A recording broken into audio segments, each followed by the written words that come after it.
Қазақ Конституциясының 55 бабына 1100-ден аса өзгеріс енгізілген. Неге бұлай болғанын түсіндірейін.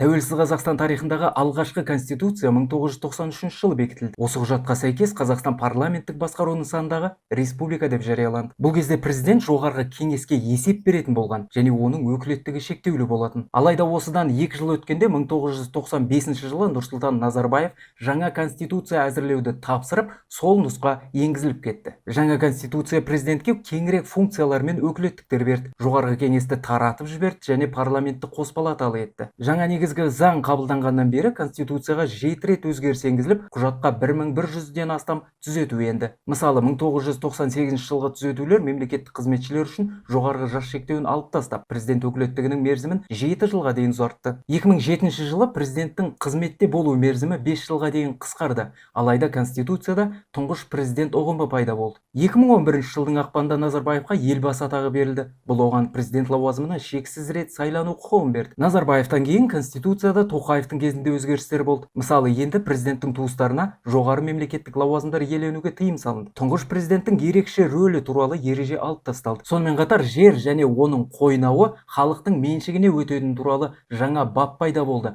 Арнаға жазылып, лайк баса кетіңіз.